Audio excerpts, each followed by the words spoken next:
Olá, você que me segue no Rodrigo Silva Arqueologia. Estamos aqui mais uma vez para o nosso bate-papo semanal sobre Bíblia, teologia, arqueologia.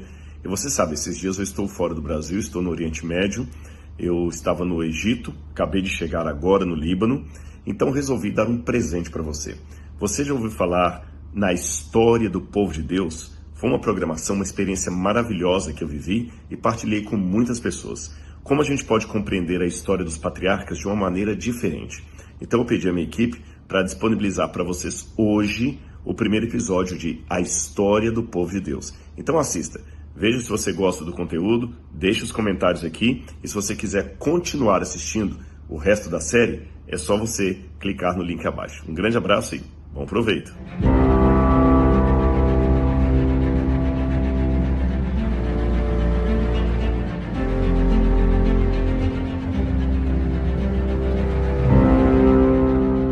Foi dessa maneira, montando altares em cada lugar que acampava, que Abraão se tornou o principal representante daquelas que seriam as três grandes religiões monoteístas do mundo: o judaísmo, o islamismo e o cristianismo.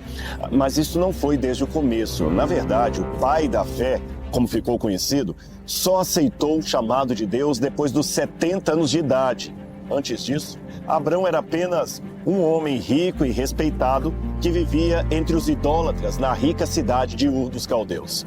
Esta trajetória de alguém comum que aceitou viver o extraordinário de Deus que vamos contar nesta série, percorrendo o caminho dos patriarcas, indo aos lugares onde eles foram, relembrando as suas glórias, as suas falhas, as suas aventuras, aprendendo a viver das promessas de Deus.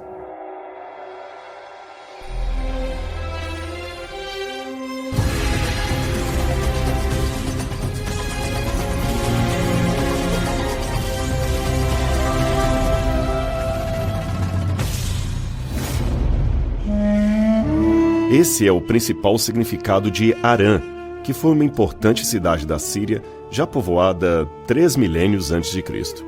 Ela era um posto comercial estratégico porque ficava às margens da estrada que ligava Nínive a Carquemis, na parte de cima do Eufrates. As pesquisas e os restos arqueológicos indicam que nessa região se adoravam deuses similares aos de Ur, o que leva a crer que ela pode ter sido fundada por ex-moradores de lá, vindos da Mesopotâmia. Quem sabe o pai de Abraão tenha sido um desses pioneiros colonizadores. Não é possível saber, mas podemos especular.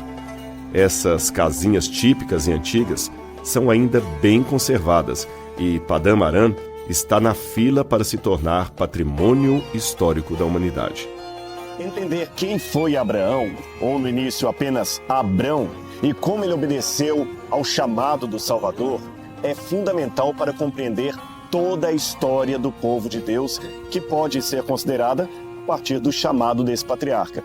Embora alguns estudiosos duvidem da existência histórica de Abraão e atribuam o seu relato apenas a um compilado de mitos da Era do Bronze, existem, na verdade, evidências arqueológicas que mostram que Abraão pode sim ter sido uma figura histórica do passado, enfim, um personagem real.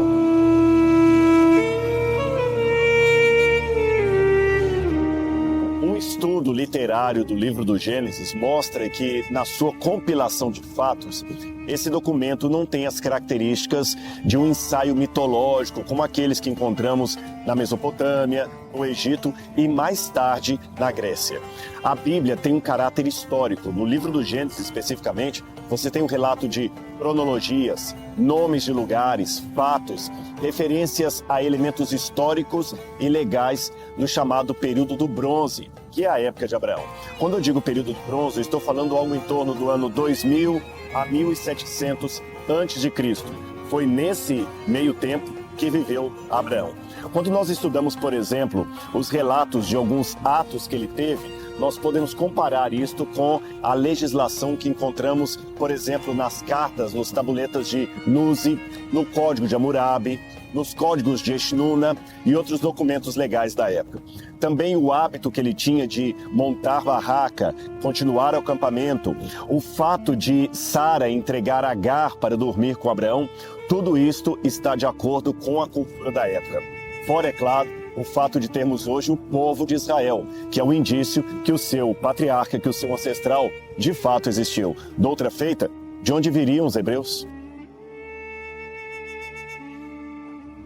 Assim como as primeiras civilizações da humanidade, Ur também foi estabelecida à beira de um rio, nesse caso, o rio Eufrates. E ela era um importante entreposto comercial com plantações, abundância de alimentação, domínio de tecnologias avançadas e relevantes para a época, como, por exemplo, engenharia hídrica, o desenvolvimento intelectual e cultural, aliás, mais avançado do que outros povos que foram aos poucos surgindo e se tornaram contemporâneos aos moradores de Ur dos Caldeus. A cidade de Ur, de onde veio Abrão, foi escavada por Sir Leonard Woolley, um inglês que foi explorador e pioneiro da arqueologia no Oriente Médio. E quando ele começou a escavação ali, ele ficou impressionado com o que ele descobriu. Ur era sofisticadíssima para a época do bronze. Eles tinham invenções que, para a época, eram algo muito, assim, extraordinário. Eram avançados, quem sabe até além do seu tempo. Eu vou explicar para você o que aconteceu. De acordo com a história, os primeiros humanos que rodaram por aquela parte ali, que migraram por ali, eram chamados de caçadores-coletores. Para quem está mais acostumado a uma cronologia bíblica, nós podemos dizer que os caçadores-coletores foram os descendentes daqueles que saíram da Arca de Noé, os primeiros descendentes dos filhos de Noé. Mas eles não sabiam como cozinhar, por exemplo, como ter uma casa. O máximo que eles faziam era ficar andando de lugar em lugar, colhendo frutos em natura, caçando animais e comendo a carne que eles caçavam, muitas vezes apenas assando essa carne no fogo, de uma maneira assim bem primitiva, eu diria. Mas, você sabe, de acordo com a Bíblia, Noé plantou uma vinha. Então alguns deles tinham a ideia da agricultura. Mas onde começar essa agricultura se o terreno era inóspito, desértico? Então alguns grupos de pessoas acabaram se assentando entre os dois rios Tigre e Eufrates, ali onde hoje nós chamamos de Golfo Pérsico, no atual Iraque, ali perto do Kuwait. Eles se assentaram naquele lugar e começaram a ter invenções que foram modificando a vida nômade que eles tinham. Uma dessas invenções foi a roda. Quando eles fizeram a roda, ficou mais fácil transportar um objeto pesado de um lugar para o outro. Eles começaram a usar carroças com tração animal, usando animais para puxar aquelas carroças e assim levar uma pedra pesada de um lugar até um lugar mais distante. E não ficou só nisso. Esta roda também, colocada junto com uma engrenagem, podia ser rodada a partir de um pé. E aqui, se você coloca um pouco de barro, você começa a fazer o quê? Panela, um jarro, um pote. E aquele jarro, pote ou panela de barro começava agora a ficar duro, depois, é claro, de ser secado ao sol e podia até resistir ao fogo. Eles colocavam essa panela no fogo, enchiam de água, colocavam ali alguns alimentos e colocavam a carne. Descobriram um novo tipo de alimento, um novo tipo de receita. Diferente de comer a carne apenas caçada, você pode agora cozinhar a carne, não apenas assá-la, percebeu? Outra coisa que eles fizeram, além dessa invenção, eles começaram a fazer veios d'água assim para irrigar a terra, tirando a água do rio Tigre e Eufrates, e assim desenvolveram a agricultura. E não ficaram só nisto, eles também desenvolveram a matemática, a escrita, as cidades muradas, as leis e muitas coisas mais. Os primeiros povos que se assentaram ali foram os sumérios, e as primeiras cidades foram Lagash, Eridu, Erech e Ur, a Ur de Abraão. Apenas explicando que quando a Bíblia fala Ur dos Caldeus, esta é uma atualização anacrônica do texto. Eu vou explicar para você. Na época de Abraão e mesmo na época de Moisés, a cidade de Ur não se chamava Ur dos Caldeus. Ora, se ela não tinha esse nome, por que está assim no livro do Gênesis? Provavelmente, algum escriba, depois de Moisés, adaptou esta informação para tornar o texto mais claro para quem fosse ouvi-lo ou lê-lo. Eu vou explicar de uma maneira e você vai entender. Quando você estudou lá no ensino médio, no ensino fundamental, a história do Brasil, você aprendeu que no ano 1500, Pedro Álvares Cabral descobriu o Brasil. mas esta é uma atualização do texto. Não havia nenhuma terra chamada Brasil que pudesse ser descoberta. A bem da verdade, ele descobriu uma terra desconhecida, que eles chamaram primeiro de Terra de Veracruz, e somente mais tarde veio a se chamar Brasil. Porém, para facilitar o entendimento da descoberta, os historiadores acabam dizendo que os portugueses descobriram o Brasil. Da mesma maneira, algum editor, após Moisés, acrescentou esse detalhe. A Ur, da qual o texto está falando, é aquela Ur dos caldeus. Percebeu? Agora, a arqueologia mostrou que aquela cidade tinha muita tecnologia, muito avanço para a época. E quem percebeu tudo isso foi esse arqueólogo que eu mencionei para vocês, Sir Leonardo Woolley. E eu tenho aqui 2 exemplares, na verdade são réplicas, de coisas que ele encontrou em Ur e que assim mostraram a grande sofisticação da cidade. Este aqui é um tablete que na verdade é um exercício de escriba. Os alunos escreviam assim, em tabuinhas de argila. Imagina como era custoso levar os livros para a sala de aula. O professor escrevia na parte de cima a linha e o aluno tinha que copiar embaixo. Aqui você tem a palavra cesto e a palavra trigo. E o aluno escrevia embaixo, cesto e trigo. O professor, de novo, escrevia em cima e o aluno tinha que copiar embaixo. Eles descobriram, inclusive, vários desses tabletes de argila com escrita cuneiforme, contando o dia a dia da sala de aula. Bom, mas antes de descrever esse cotidiano da sala de aula, é bom que eu explique o que eu quis dizer com escrita cuneiforme. Se você olhar bem, eles pegavam a argila, faziam estes montinhos assim, e enquanto a argila estava um pouco dura, mas não seca, eles pegavam uma caneta que parecia quase um pedaço de bambu e faziam pequenas cunhas aqui na argila. Você está vendo? E por fazerem essas cunhas que representavam sílabas, sim, porque esta não era uma escrita alfabética, era uma escrita silábica. Você lê assim, gur, da, mish, da, assim que você lê. Essa escrita silábica era feita em forma de cunha.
Então, os primeiros arqueólogos, lembrando que isso em latim se chama cuneus, nós traduzimos por cunha em português, apelidaram o nome da escrita de escrita cuneiforme.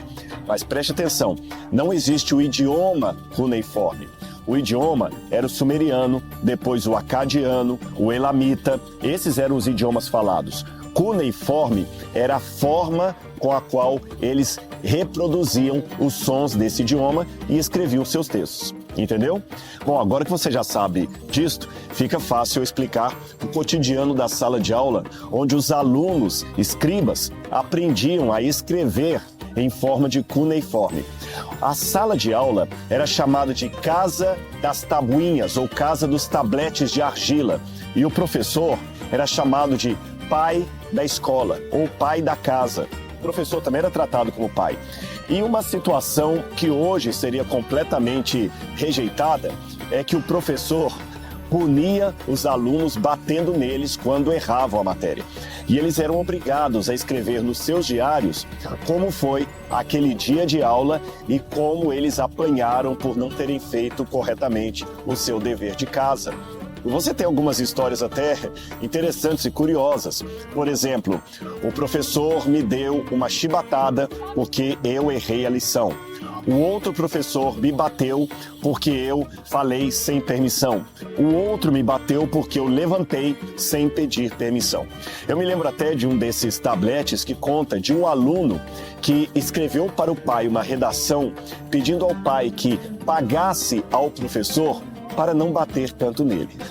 Será que Abraão, ou Abrão nesta época, também foi um aluno das escolas de escribas de Ur? Talvez. Será que ele também ganhou uma surra, uma palmatória, digamos assim, por não ter feito bem a sua lição? Difícil saber de maneira concreta, mas podemos conjecturar. E eu quero mostrar para você outro exemplar de escrita cuneiforme que eu tenho aqui na minha mão. O original dessa peça está no Museu Britânico e ela traz um tratado matemático muito bem feito, envolvendo a aritmética e envolvendo a geometria. Isto mostra que os cidadãos daquela cidade eram, de fato, altamente sofisticados. Se tem uma coisa que eu posso garantir para você, mesmo nos dias de hoje, é que a vida no deserto, aqui no deserto, não é nada fácil. Se não é nada fácil atualmente, imagine naquele tempo. Abrão poderia percorrer no máximo, com muita boa vontade, uns 20 quilômetros por dia. Isto sem contar as paragens, os incidentes. Então, se não houver nenhum problema, ele gastaria pelo menos uns 50 dias de caminhada no deserto só para chegar na fronteira aqui da terra de Canaã. O que eles comiam no deserto? Bem, eles dependiam basicamente de frutas desidratadas, carne. Era uma iguaria para ser comida apenas 1 ou 2 vezes por ano. Essas frutas poderiam ser o figo, o damasco, assim, tâmaras. Eles consumiam muitas tâmaras e também a azeitona. Eles não apenas comiam a azeitona, mas usavam também o azeite de oliva para o preparo do alimento sagrado de todos os dias, que você já imagina qual seria, o pão. E o pão que os beduínos comem até hoje é muito parecido com aquele que Abraão e seu clã comiam milênios atrás. Era aquele chamado pão sírio, ou pita bread, como eles falam nos Estados Unidos. Parece quase ali uma pizza, não é? Era o pão que eles comiam, todos os dias aquilo.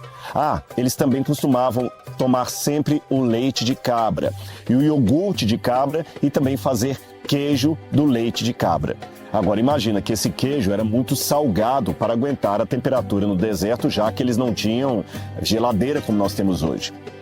E a coalhada também era um item alimentício presente todos os dias no cardápio deles. E se você está achando este leque de opções um pouco reduzido, saiba que é o que eles tinham para comer no deserto. E muitas vezes a fome era o melhor tempero.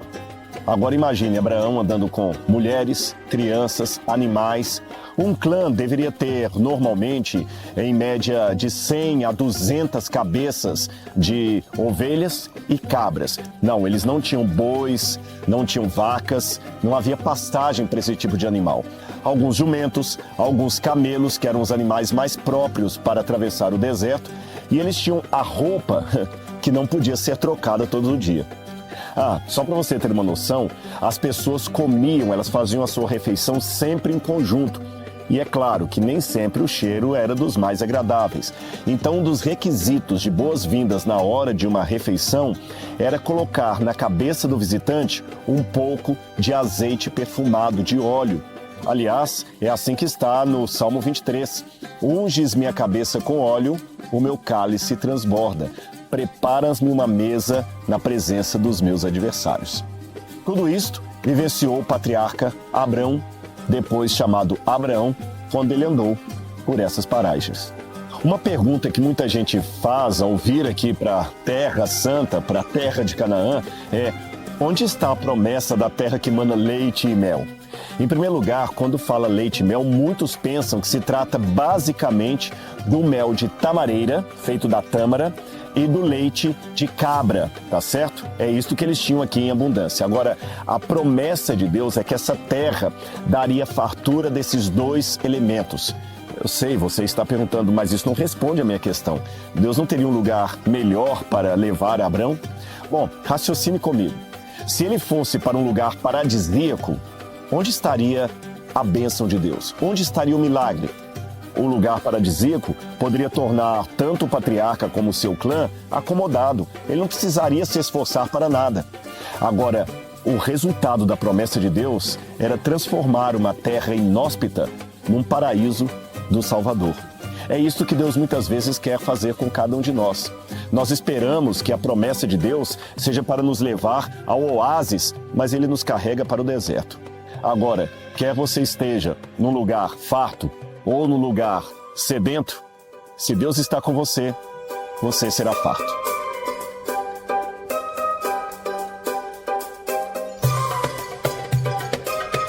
Portanto, sair da cidade de Ur era a mesma coisa que deixar de lado o conforto, a abundância e passar a conviver com sociedades mais provincianas ou, quem sabe, menos desenvolvidas. Era trocar o luxo pelo lixo. Era trocar a sofisticação pela vida primária. Em outras palavras, sair de Ur para ir para uma terra longínqua não parecia uma boa coisa. Isso sem falar no fator religioso que o rodeava, fosse pela sociedade idólatra ou por sua própria família, uma vez que seu pai, Terá, de acordo com a tradição judaica, também adorava ídolos e astros. Ele era uma figura intrigante sobre a qual pouco sabemos, além do fato que ele teve 4 filhos, Arã, Naor, Abrão e Sarai. E foi com a sua família que ele seguiu para Padã Arã, onde morreu aos 205 anos. Aliás, ele gerou Abrão com 130 anos. Obviamente, era uma família que também apresentava os seus problemas relacionais naquela época. Nós não sabemos, por exemplo, se eles partiram de Ur por motivos financeiros e de Arã porque ele não conseguiu mais seguir por conta da idade. Ou quem sabe se Terá abandonou os costumes pagãos e se converteu ao Deus de seu filho, estando com ele em jornada rumo a Canaã. Aliás, Ur só foi ficar conhecida como Ur dos Caldeus, como eu disse a princípio, 700 anos depois de Abrão. Isto por conta do povo que habitou aquela região.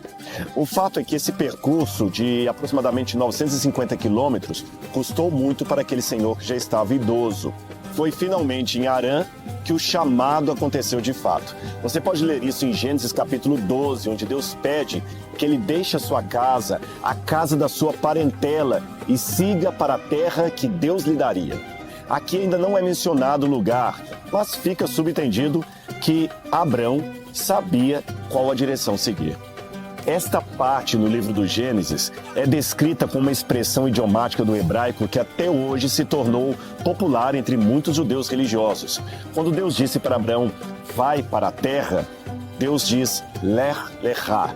Lech Lechá em hebraico significa algo como, vai por você mesmo, vai na força, sem olhar para trás, convicto, com a confiança que eu levarei você.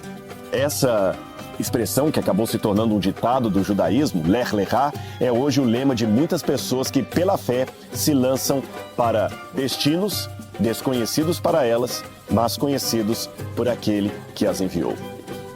Junto com o seu sobrinho Ló, cujo pai havia morrido e Abrão adotara como um afilhado, digamos assim, o clã seminômade viajou de Arã até a direção da terra prometida, aqui onde eu estou. Mas esta peregrinação não foi nada simples, nem livre de problemas. Abrão acreditava que a promessa de Deus era real, e embora não visse aqui possibilidades físicas de cumprimento dela, possibilidades visíveis para ser o pai de uma grande nação, ainda assim ele obedecia. E a todos em sua casa ele transmitia a sua fé. Até hoje, a figura de Abraão, ou Abrão, como ele era chamado nessa fase da sua vida, é emblemática em várias culturas ao redor do mundo, a começar pelos cristãos. Todos nós que aceitamos a Jesus como nosso Salvador pessoal, somos, de acordo com o testemunho de Paulo, herdeiros espirituais de Abraão, o pai da fé. Aliás, em muitas igrejas, em muitas congregações, é costume falar dele como sendo o pai da fé, aquele que foi descrito como o amigo de Deus. Se eu sair do cristianismo para o islamismo, a figura dele continua latente e muito forte, porque eles também dizem que são descendentes de Ibrahim.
Abraim, na língua árabe, é Abraão. Eles falam, e realmente são os árabes descendentes de Abraão, por intermédio de Ismael, que é o Ismael da Bíblia. E eu não posso deixar de falar, é claro, dos judeus. Quantos judeus até hoje colocam nos seus filhos o nome de Abraham por causa do pai Abraão, pai de uma grande nação? Seja por um fator sanguíneo, seja por um fator de DNA ou por um fator espiritual, em todos os povos o nome de Abraão é lembrado e a sua fé revivida. Agora eu fico pensando, olhando por toda essa terra onde Abraão certamente peregrinou, quanto tempo será que ele esperou até ter a sua promessa cumprida?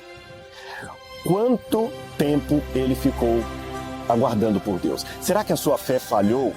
Por onde ele viajou? O que podemos aprender da vida dele? Que curiosidades nós podemos aprender daqueles tempos em que viveu esse grande herói de Deus? São muitas coisas que a gente tem para conversar, mas isto será no nosso próximo episódio.